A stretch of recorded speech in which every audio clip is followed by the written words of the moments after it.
მუნდიალის მონაწილე გუნდებიდან ზუსტად ნახევარი უკვე ვიხილეთ საქმეში.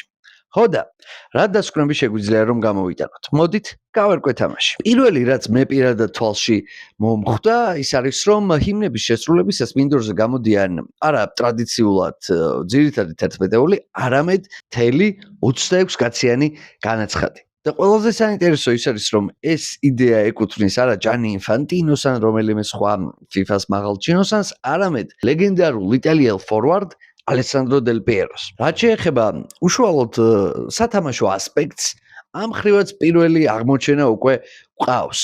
და როგორც მოსალოდნელი იყო, ეს აღმოჩენა არის მოროკოელთა 18 წლის ნახევარმცველი აიუბ ბუადი.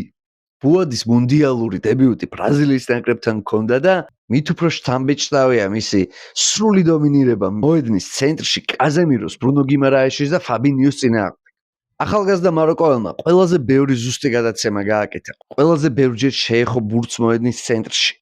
9 ჯერ გამოვიდა გამარჯვებული ორთაბრძოლებიდან და დრიბლინგის დროსაც საკმაოდ წარმატებული იყო. მოკლედ გირჩევთ მოროკოს მომდევნო შეხვედრაში ბუადის აუცილებლად დააკვირდეთ, რადგან დარწმუნებული ვარ სექტემბრიდან ეს ფეხბურთელი რომელიმე ტოპ გუნდში დაიწყებს ახალ სეზონს. საინტერესო კიდევ ის იყო, რომ თურქებმა ესეთი კოლორიტული გოლშემატკივრებით გაგვაკვირვეს. ფეხბურთის მხრივ კი ტრადიციულად ტურნირის წინ შექმნილი დიდი მოლოდინები დიდი იმედგაცრუებად გარდაიქცა, როგორც ეს მათ უკვე დასჩემდათ ბოლო წლებია დიდ ტურნირებზე.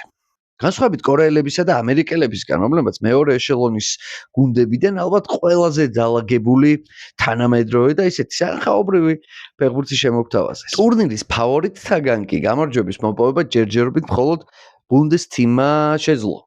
მანამ სანამ ბრაზილიელები და ჰოლანდიელები წვალობდნენ, ვირცმა და კომპანიამ გაილაღეს და 7-1 გაანადგურეს კურასაოს ნაკრები. ერთი სიტყვით, ეს ყველაფერი ჯერ მხოლოდ გახურებაა. აგერ დღეს საქმეში ესპანეთის ნაკრებიც ჩაერთვება და ვნახოთ შეძლებს თუ არა გერმანიის მიერ მოწყობილი შოუს კიდევ უფრო გაუმჯობესებას. თქვენზე რა მოახდინა შთაბეჭდილება უკვე გამართულ მატჩებში და ვის ნახვას ელით ყველაზე მეტად? დაწერეთ, განვიხილოთ.